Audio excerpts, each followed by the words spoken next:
Boa tarde, turma! Vamos entrando nesse sabadão. Mais um dia de live nessa maratona de plantas. Vamos entrando. Hoje estou aqui em outro cenário, vocês vão entender por quê. Peraí, deixa eu deixar um pouquinho.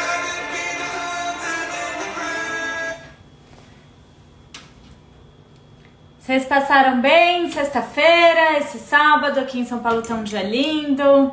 Rita, tudo bom? Renas, eu vi que entrou. Espero que todos estejam bem.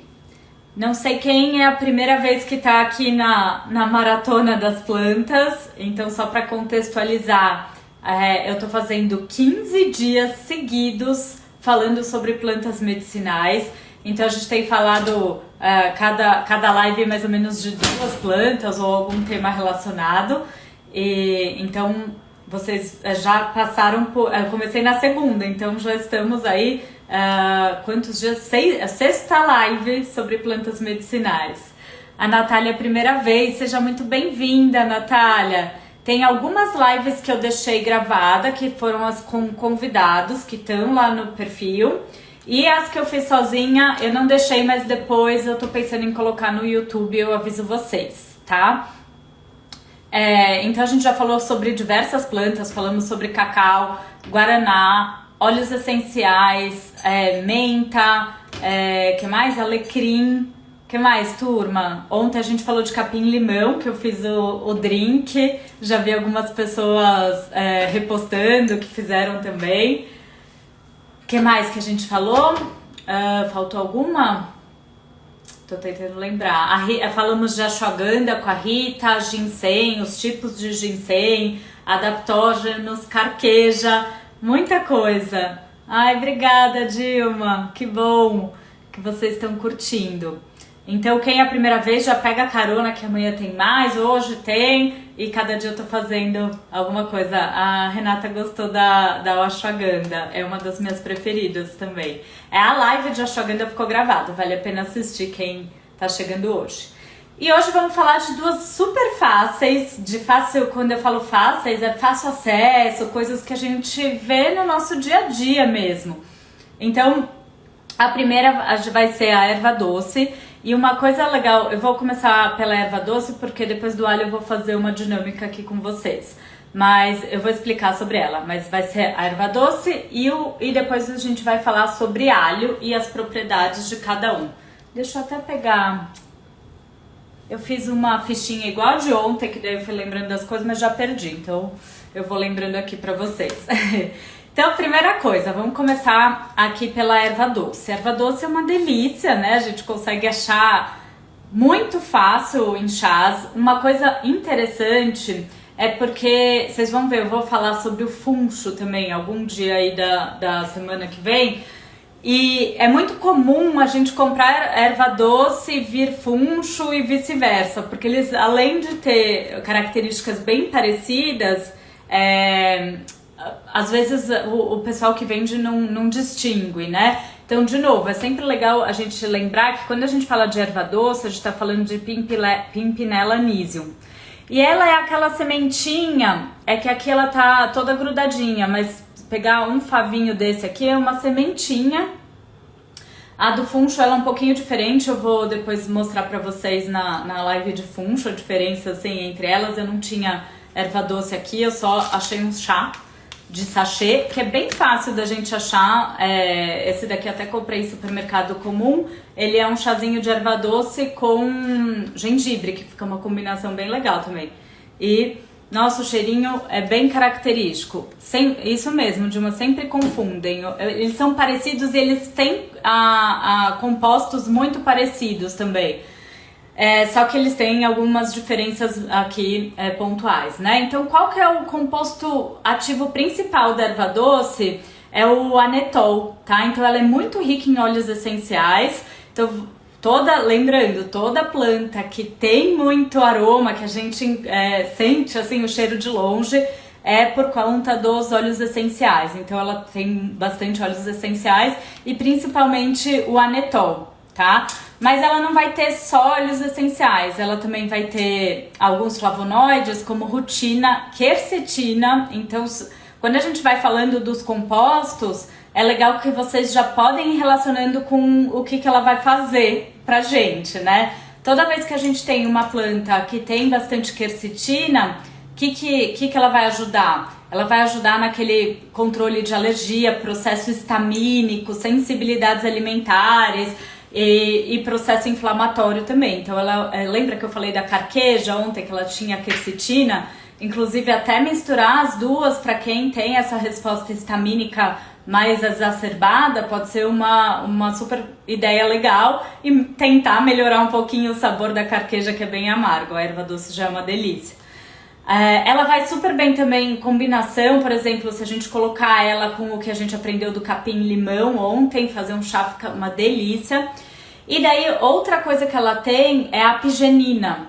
A apigenina, vocês já devem ter ouvido falar desse composto, porque ele é encontrado no própolis, encontrado na camomila, e daí ela vai ter uma característica aí de anti-inflamatória, e a apigenina também tem um efeito mais tranquilizante, assim. Então ela é um relaxante, assim, leve, não é daquelas plantas que vai te dar sono, ou que, tipo, uma lavanda que é bem calmante, mas ela ajuda um pouco nesse estado de relaxamento, parecidinho ali com o que a gente falou ontem do capim-limão. Então é interessante para um ambiente de trabalho, até deixar o óleo essencial, porque tira um pouco aquela coisa de tensão, mas sem tirar o foco, a produtividade, porque não vai dar sono, tá? Aí quais são as principais ações dela? Então ela tem uma ação digestiva bem importante. Ela faz aquela coisa do relaxamento da musculatura. Então, para cólica intestinal e cólicas menstruais, ela é muito legal. Então, se você tá com um intestino irritável ou com alguma situação que esteja com bastante cólica intestinal, ela vai aliviar. Ela é carminativa, então vai ajudar nessa questão dos gases. Ela é muito legal pra gente usar após alguma refeição. Então agora, esse horário aqui, sabadão, todo mundo almoçou, a gente acaba às vezes comendo um pouquinho mais, e daí é um ótimo horário pra gente tomar o chazinho de erva doce, porque ele vai dar a relaxada. É um chá que dá pra gente colocar antes de dormir tranquilamente, porque ela tem esse efeitinho sedativo leve, então ela vai ajudar. Você misturar ela com capim-limão, uma camomila, são combinações perfeitas, assim, antes de dormir. Igual a Cris tá falando, dá pra gente fazer em tintura. Muito legal, Cris, essa combinação. Erva doce, alcaçuz pra depois das refeições. A gente vai falar do alcaçuz também semana que vem. Semana que vem, acho que é terça. Eu vou falando pra vocês que eu já me perdi nas plantas. Então ela é bem digestiva. Então ela com alcaçuz, com capim-limão, com a menta que a gente viu também, ela pode combinar com várias plantas e conferir esse efeito carminativo. Então peraí, só pra gente resumindo antes de eu falar outras funções dela. Distensão abdominal, gases, digestiva. Então sempre que vocês lembrarem da erva doce, lembra com isso. Tanto que a gente pode até usar para lactante, daí toda vez que a gente for usar um chazinho para lactante, fazer ele um pouco mais diluído, não deixar tanto tempo de infusão também, mas ela até tem alguns estudos que estimulam a produção de leite e melhora a cólica do bebê, tá? Então uma das plantas que dá pra gente usar. Tá?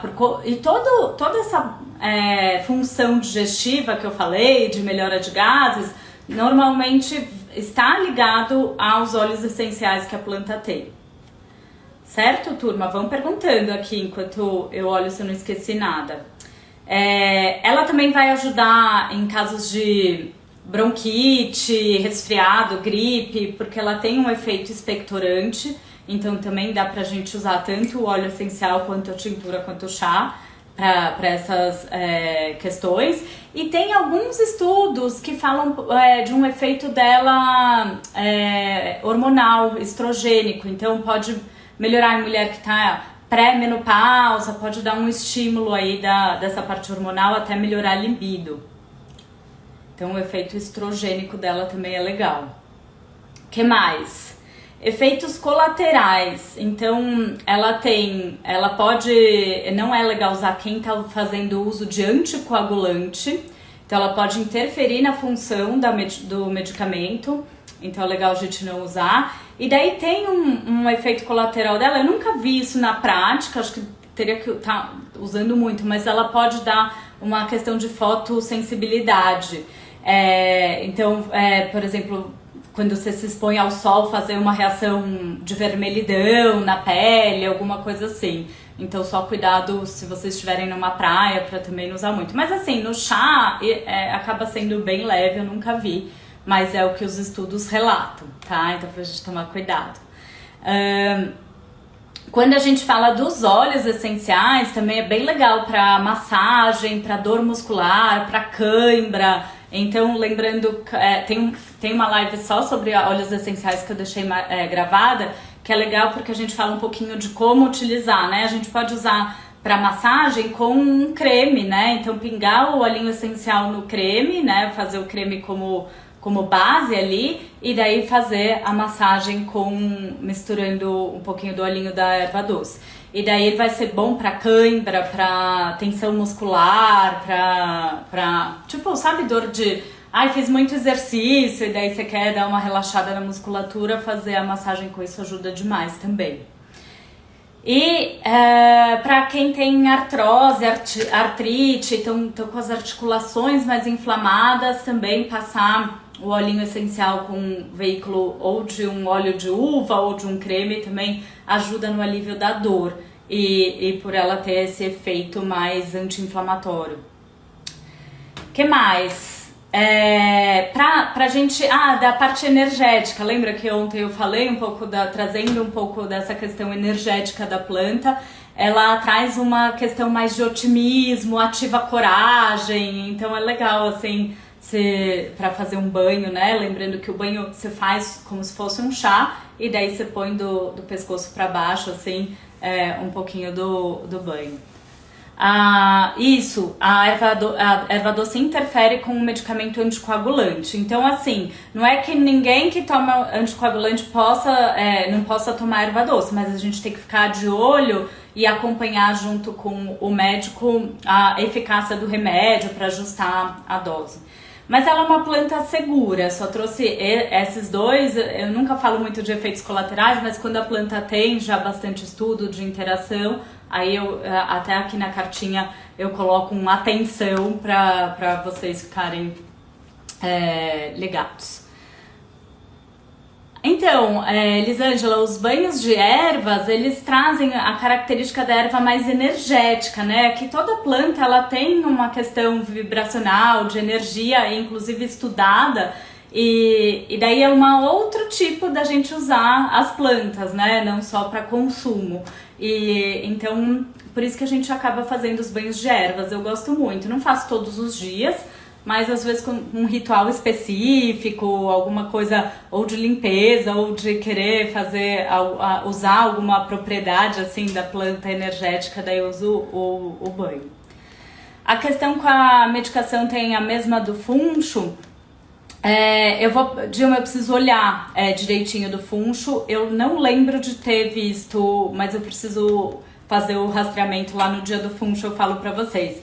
Elas são bem parecidas, é que o funcho, eu vou falar pra vocês no dia do funcho, ele tem também, ele tem bastante anetol, mas ele tem a funchona, e também é bem carminativa, misturar os dois também é bem legal para essas questões digestivas, tá? Mas eu pesquiso, no dia do funcho eu baixo os estudos, porque hoje eu baixei só da erva doce. Eu tenho um site, depois eu mostro pra vocês, que a gente consegue ver as interações medicamentosas dos fitoterápicos.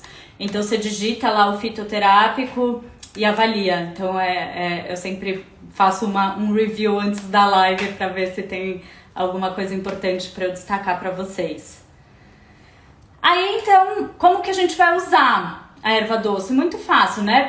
Dá até pra usar em tempero, lembrando que quando a gente usa pra culinária, a gente não vai conseguir extrair tantos princípios ativos, mas também a gente tá ali em contato com a planta e é legal, e ela é bem saborosa.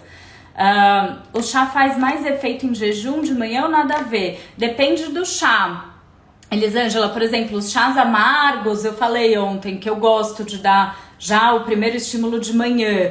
A erva doce, ela não tem muito horário, inclusive ela é um chá bem legal para noite ou pós-refeições, são os horários que eu mais prescrevo a erva doce. Então, como digestivo ou então antes de dormir misturado com alguma planta que tem um poder também relaxante, tá? Então vai depender muito da planta, o horário do chá. Quem tem síndrome do intestino irritável por diarreia pode tomar erva doce? Não só pode, como deve. É uma das plantas muito legais pra gente utilizar para intestino irritável com diarreia, porque ela não dá estímulo, alivia a cólica e ajuda mesmo. O chá de hortelã é bom para a SOP? Não ele não seria ruim, mas ele não vai mexer com parte hormonal e tal. A gente falou sobre hortelã essa semana. E daí o chá, então a gente pode fazer o chá, lembrando como que é. Ele é sementinha, eu até peguei um sachê desse que eu mostrei pra vocês. É um chá, uma marca normal aqui que eu achei no supermercado. E o sachêzinho dela aqui, eu até abri ele pra ver como que ela tá. Não sei se vocês estão vendo, ela tá bem triturada, quer ver? Então, quando a sementinha, a gente nem vê a semente, tá vendo? Ela tá praticamente em pó aqui. Então, quando é assim, a gente consegue fazer a infusão normal. Então, como que é a infusão? A gente ferve a água e coloca por cima da ervinha, né? Então, aqui triturada a infusão, a gente pode deixar uns 10 minutos de infusão e daí o chazinho tá pronto. Se for associar outra planta, daí faz com as duas juntas. Quando a gente compra ela em sementinha, a semente inteira, ela é mais durinha. Aí pra gente fazer a semente inteira, o ideal é que a gente faça uma decocção. Ou então, decocção, só pra quem não sabe, peraí, deixa eu guardar aqui.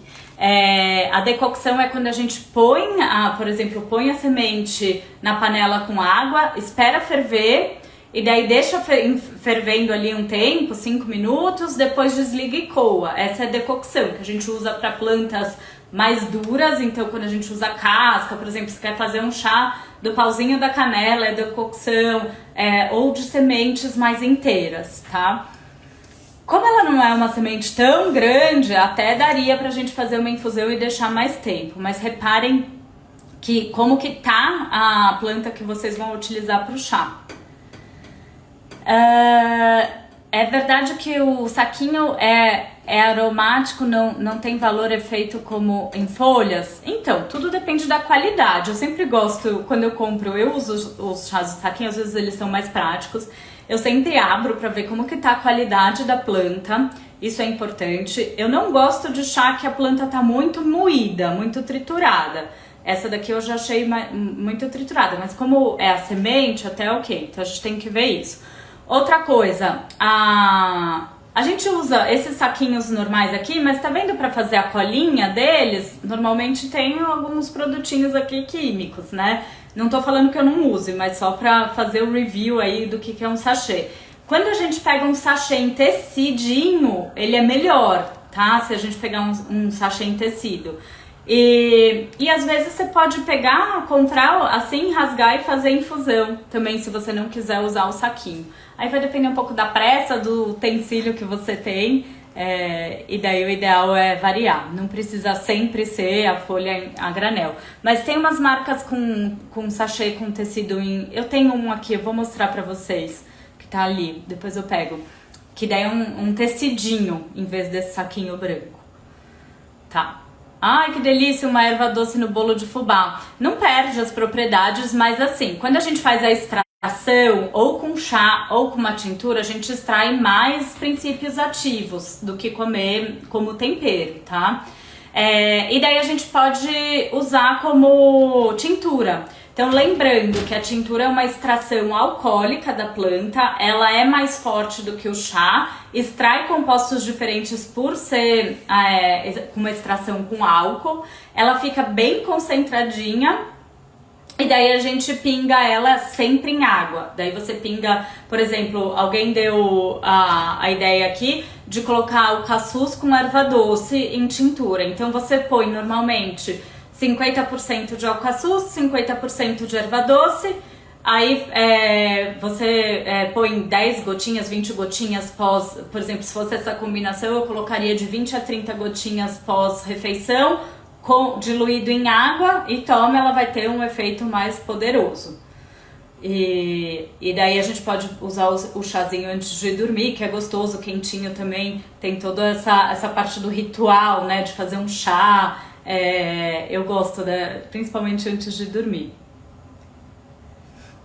Então, ela é bom para o intestino porque ela ajuda tanto no relaxamento de musculatura, então alivia a cólica, ela é digestiva, então ela estimula ali o processo digestivo e ela também ajuda a eliminar os gases, tá? Por conta dos óleos essenciais, principalmente o anetol, que é importante para isso. Certo, turma? E tem outro efeitinho dela que eu não falei, ela é um antimicrobiano leve, parecidinho com aquele que eu falei do capim-limão, tá? Então ela por isso que também é legal. Vocês querem ver o chá de saquinho? Peraí que eu vou ter que deixar vocês aqui pra pegar. Ou então, Ivan, pega pra mim! Eu acho que ele não ouviu. Eu já pego. Vamos falar do alho. A planta erva doce no suco verde de manhã é legal? Muito legal. Pode colocar as sementinhas, vai ficar super aromático. Ou até misturar o chá no suco verde. Como eu falei, a gente pode fazer a infusão, deixar ela gelar, igual eu fiz ontem no drink. Daí você bate o suco verde. Também fica um suco verde delícia. E um jeito de tomar, né, brasileiro, que a gente não precise ali do chá. Tá ali na mesa tem uns saquinhos de chá, uns sachêzinhos. Que mais de erva doce? Enquanto eu pego o saquinho, vocês vão colocando as dúvidas pra gente passar do alho. É um suchá, eu adoro essa combinação. Queridinho dos brasileiros. Deixa eu ver, pode ser um saquinho desse, não era, mas dá pra ser. Vou mostrar pra vocês.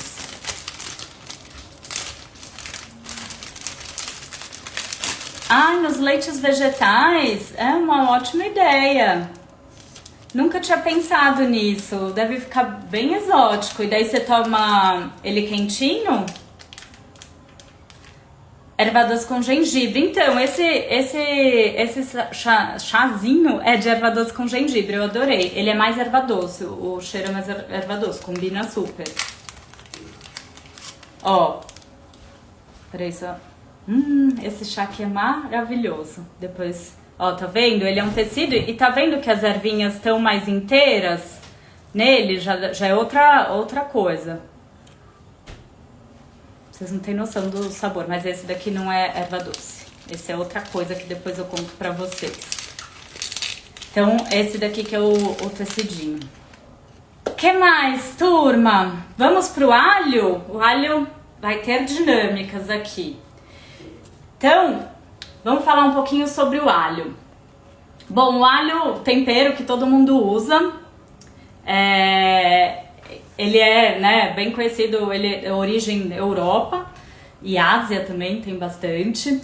E ele tem muitos compostos ativos e os principais são os organosulfurados. Então, toda vez que a gente tem compostos organosulfurados, a gente pode pensar em processo de detox, que ajuda muito. E também ele vai ter esse efeito muito antimicrobiano, acho que é uma das características principais aqui do alho, tá? Então ele vai ajudar contra fungos, parasitas, vírus, por isso que ele é bom para gripe, resfriado, quando você tá ali já com o processo infeccioso, né, ali quando você já tá com o vírus, né, ele ajuda muito, então ele é expectorante.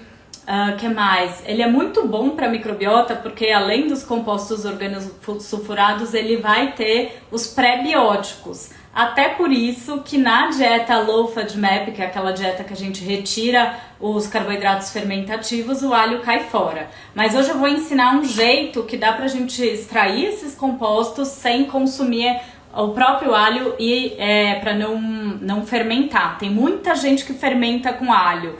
Então porque ele é um super alimento ali para as bactérias. E daí, dependendo como tá o equilíbrio da sua microbiota intestinal, ele pode fermentar demais e ter bactérias que comecem a fazer uns compostos até fedorentos, porque tem a ver com o enxofre, que é o sulfeto de hidrogênio, e daí vão ser puns bem fedidos. Mas pra gente conseguir usar ele, eu vou ensinar o azeite para vocês aromatizado com alho, que fica uma delícia, e a gente consegue extrair esses compostos dele, e também dá pra gente fazer a maceração, que eu também vou ensinar hoje pra vocês. Então ele é bom pra parte respiratória, então se você tá com tosse, ele é bem expectorante e também já ajuda como se fosse um efeito antibiótico ali, natural. Ele é bom para microbiota, apesar de ter esse probleminha da fermentação, mas estou falando das propriedades dele. Bom para fungos, tanto que tem até receitinhas para candidíase e colocar um dente de alho, mas ninguém merece pelo cheiro que ele tem, né, que é bem forte. Ele tem uma característica hipotensiva, então ele é um bom hipotensor, então para quem tem pressão alta, ele abaixa bem a pressão. Até para quem tem pressão muito baixa, precisa tomar cuidado porque a tendência dele é abaixar a pressão mesmo. Que mais? E tem uma ação bem interessante na parte de lipídios e colesterol e triglicérides. Então ele atua na diminuição de uma enzima que é a HMG-CoA redutase, que tem a ver com a fabricação do colesterol. Então, para quem tem aquele colesterol aumentado por genética, sabe? Eu, por exemplo, come certinho, faz exercício e tem um colesterol alto, ele ajuda a inibir essa produção endógena do colesterol. Então, ajuda bastante para quem tem colesterol alto. Tem alguns estudos mostrando a queda do triglicérides também. E aumento de HDL, então por perfil metabólico, assim, de lipídios, ele é muito bom. Que mais? Que mais de alho aqui? Eu acho que eu falei de todas as funções principais. Aí a única tensão dele é a questão de ter esse efeito hipotensor e dos gases, são os efeitos colaterais dele. Como que é essa história de alho com mel? Depois me conta, que eu não sei se eu entendi. Então ele é um super alimento. Eu acho que a dificuldade maior é com o cheiro, né? Mas eu acho que brasileiro normalmente gosta bem de alho. A gente já cresce comendo refogados com alho, e então eu acho que ele é bem tolerável. O único problema dessa coisa dos gases de quem não tolera bem mesmo. E daí a gente pode usar, existem cápsulas ali de extrato de alho. Minha mãe toma água com alho para equilibrar a pressão. Olha que legal, Michele. É isso que eu vou ensinar hoje para vocês, que é como a gente fala de maceração. Eu vou começar ensinando esse, daí depois a gente faz o azeite. E as cápsulas do óleo de alho pode, para quem tem síndrome do intestino irritável. Então, pode, até legal para microbiota, só precisa ver se não vai aumentar os gases. Eu fico, às vezes, meio receosa, porque tem microbiota que acaba fermentando muito e daí não cai tão bem. Mas assim, se a gente for pensar em princípio ativo, é legal, tá? Precisa testar. Aí a gente pode fazer tintura também com alho, né? Então ela fica forte. E daí a gente pode colocar 1, 2 vezes ao dia ou misturar com outra coisa. Não costumo muito fazer na prática, meio pelo sabor e cheiro. E o extrato seco, que pode variar de 100 a 200 miligramas ali de alho. E daí a gente vai fazer a maceração que eu vou ensinar vocês. Alho fermentado com mel, gente, que top isso! Depois eu quero aprender, me chama depois no direct, que eu gostei. O alho às vezes fermenta, então isso que eu tô falando. Ele tem muito pré-biótico, né? Tem fibra. A fibra principal dele é o FOS, então é fermentativo mesmo. E tem essa questão dos compostos organosulfurados, que algumas bactérias acabam fermentando e fazendo esse pum fedido, que é um dos efeitos colaterais. Outra curiosidade, quando a gente rala o alho, ou quebra, corta, a gente ativa alguns compostos ativos como a lisina, tá? Então é melhor fazer macerado. A cápsula de alho também ajuda no colesterol, às vezes é um jeito mais fácil de tomar, né? A Ângela falando, né, que tem desbiose, não dá nem com cebola nem com alho. É muito comum ter intolerância a esses. O azeite que eu vou ensinar pra vocês pode para todo mundo, inclusive para quem tem intestino irritável. A maceração já não colocaria para intestino irritável. Vamos entender como que, até pra gente aprender o que é a técnica de maceração, tá? Então aqui eu tenho um dente de alho grande ralado, que eu coloquei aqui naqueles raladorzinhos de alho. E daí a gente vai colocar, é bem fácil a maceração. A gente vai colocar 200 ml de água em temperatura ambiente. Aí, tá vendo? Então aqui eu tenho uma maceração. O que a gente vai fazer? Deixar isso daqui por 1 hora e depois coar e tomar água, tá? Pra quem tem intestino irritável, muitos gases, provável que vá dar gases isso daqui, então não façam. Mas isso daqui, pra que é legal? Puta, tô com uma gripe, agora essa época dos vírus malucos aí atacando, então vai ajudar, vai ser bem expectorante e é bem interessante. Então a gente deixa aqui 1 hora, coa e depois você toma essa água. O sabor é meio esquisito, né? Mas pra quando tá com aquela gripe forte, daí é uma técnica super legal. E daí toda vez, gravem isso, toda vez que a gente falar de maceração, é mais ou menos isso. Você vai triturar, por exemplo, dá pra gente fazer com gengibre. Eu adoro maceração com gengibre. Você tritura, rala o gengibre, põe aqui, põe os 200 ml de água, depois coa e toma. Daí a gente vai extrair outros compostos ativos. Como não tem calor aqui, a gente tem que deixar mais tempo. Então por isso que a gente vai deixar 1, 2 horas aqui extraindo esses compostos ativos, porque a gente não tem o calor ajudando. Aí agora, anotem aí que a gente vai fazer o azeite de alho, que é uma das preparações que eu mais gosto. A água, a maceração, Ângela, 1 vez ao dia, já tá bom. A não ser que você queira dividir os 200 ml em 2 tomadas, né? Porque é meio ruim mesmo. Como que a gente vai fazer esse azeite? Então anotem aí. Primeira coisa, o único potinho que eu tinha era esse com a boca mais larga, tá? Mas algum potinho de vidro. Então vamos lá, potinho de vidro, eu só tinha esse em casa. O que eu fiz com ele? Eu esterilizei ele, não sei se vocês viram nos meus stories, porque pra gente fazer isso a gente tem que esterilizar. Como que é feito essa esterilização? A gente pega uma panela com água, nossa, tá até quente ainda. Panela com água, põe o vidrinho. Esse vidrinho eu comprei, é dessa marca aqui que tem vários vidrinhos, VEC? Estão vendo? Vocês acham isso nessas lojas de cozinha? É bem fácil de achar.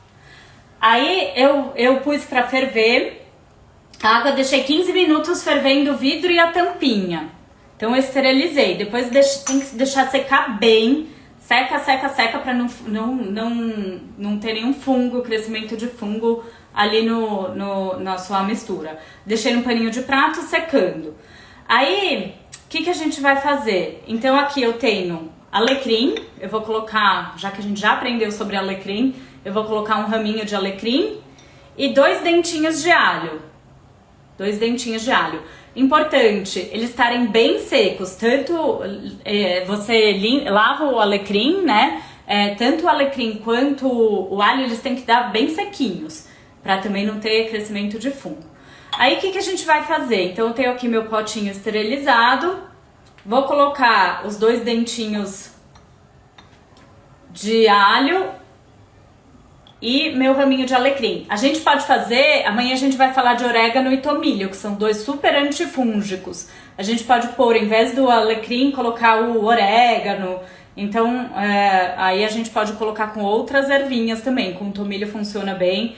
o alecrim seco pode sim. Daí só se certifica que é uma boa procedência, para ele não esteja, né, com uma característica boa, não tem problema. Esse aqui eu coloquei o fresco, podia ser o seco também, não tem problema. Aí, o que a gente vai fazer? Temos aqui 200 ml de azeite. Eu preciso até ver se vai caber nesse pote, que eu não testei exatamente assim. 200 ml de azeite de boa qualidade, extra virgem. Esse aqui é um azeite que eu compro de galão, inclusive, português. Eu compro lá na zona cerealista, que o preço é mais em conta, e eu compro 5 litros de azeite. Eu, como uma descendente de libanês, eu consumo bastante azeite, então aqui em casa vai. Na minha casa de pequena nunca nem teve manteiga, então acho que como eu já venho dessa descendência mediterrânea, aqui uso muito azeite. Aí, o que a gente vai fazer? A gente vai colocar ele nessa panelinha, porque eu preciso esquentar um pouco ele para fazer uma boa extração ali dos princípios ativos da planta e do alho. A gente não vai deixar ferver de jeito nenhum. Então é assim, tem que desligar antes de ferver, tá? A gente só quer esquentar um pouquinho. Então eu vou colocar com fogo médio. E daí vou ficar aqui de olho, porque se ferver o azeite a gente também acaba perdendo compostos ativos dele, não é essa a ideia. Aí a gente vai deixar esquentar um pouquinho e jogar dentro do nosso potinho. Outra coisa importante, esse potinho é legal porque ele veda bem. Ele veda bem, então ele vai essa borrachinha e o clipezinho. Isso é importante para também não ficar entrando ar e não estragar. Então deixa eu só esquentar. Enquanto isso, vão colocando as dúvidas. O meu azeite, o último que eu comprei, que acabou de acabar, esse foi o último, era daquela marca, era da Leda, daquela vinícola, sabe? Tem vários azeites gostosos. Eu sou uma fã de azeite. Depois eu mostro a marca desse, eu achei bem gostoso. Eu vou mudando, sabe aquela louca do azeite? Quando vai em viagem, compra azeite, e daí eu tenho vários azeites de vários lugares. E eu sou super fã. Aí, até tirando dúvidas do azeite, né? Pra mim é uma das melhores gorduras, inclusive pra cozinhar. Óbvio que a gente não vai fritar nada com azeite. Só que a gente vai, tipo, pra um refogado rápido, pra alguma coisa assim. Pra mim é a melhor gordura pra cozinhar. Que ele é rico em ômega 9, gordura monoinsaturada, bem anti-inflamatória. O azeite de abacate também é legal, mas eu prefiro o sabor desse daqui. Mas é o mesmo tipo de gordura, ômega 9. E daí o azeite extra virgem para ele ter mais compostos antioxidantes, então uma pureza melhor. Aí a gente pode fazer. Então eu tô aqui olhando, deixa eu ver se dá pra vocês verem. Ó, tá aqui esquentando. Então já tô sentindo aquele cheirinho do azeite mais quentinho, mas eu não vou deixar ele ferver, só dar uma mini aquecida nele, tá? O que mais? Vão colocando as dúvidas de vocês.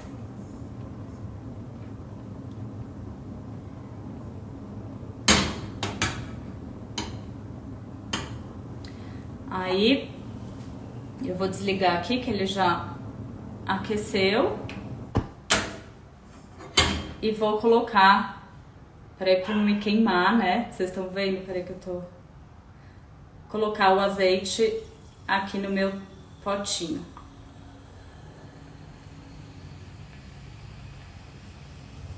Não coube tudo.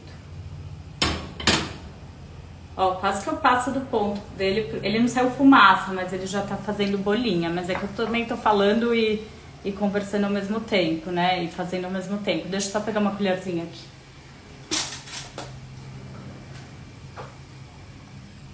Tá vendo que ele tá fazendo bolinha? Eu prefiro que não faça, tá? Passei um pouquinho. Mas como ele não saiu fumaça, ele tá bem. Aí a gente vai... Tá aqui. Vamos fechar bem. Aliás, mas pra fechar tem que esperar esfriar.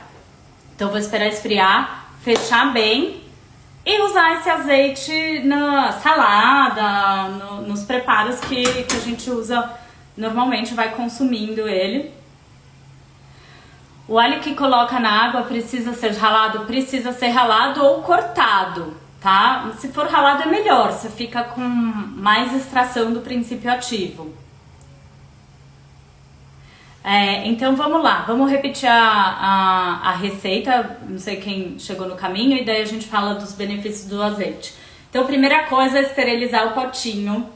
Esterilizamos, seca bem o pote, seca bem a plantinha que você vai usar. Eu usei alecrim e seca bem os dentinhos de alho. Descasca, joga no potinho, esquenta um pouco o azeite, não tanto assim igual o meu, mas assim, ele começou a cheirar, já desliga, né? Não pode ferver. Daí coloca, seria até melhor um potinho escuro, Ju, mas eu não tinha, então foi esse, e até mais legal pra mostrar pra vocês, mas é melhor um potinho escuro. Aí você joga o azeite, espera esfriar, porque aqui tá bem quente, espera esfriar e a gente fecha o potinho bem vedadinho e vai usando ao longo da semana.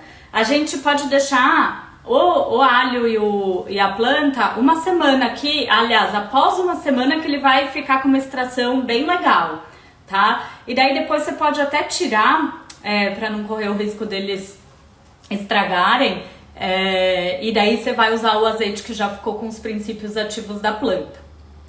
Quais são os benefícios de ser o azeite, né? Primeiro que a gente está fazendo uma extração em óleo, então a gente extrai substâncias lipossolúveis, tem várias substâncias ali que a gente faz. Seria igual fazer um óleo de alho, né? Que extrai bem a lisina. Pode usar, sim, o próprio frasco original do azeite. Melhor horário para consumo desse, tanto faz, vocês podem consumir em qualquer refeição, pode passar no pãozinho para quem precisa ser sem glúten, mas ele é tão delicioso que em qualquer horário, tá? Não tem problema deixar a erva até o azeite acabar, se tiver todos esses cuidados que eu falei, para não contaminar, não embolorar nem nada. Quantos dias antes de começar a usar? Depois de uma semana que ele vai ficar com extração total, mas eu confesso que eu já vou usando antes, porque como ele tava quentinho, ele já faz um efeito.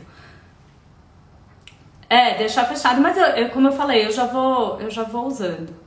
Então, mas vocês vão ver que depois de uma semana ele tá mais forte, né? Tá mais apurado, digamos assim, porque ele extraiu mais compostos.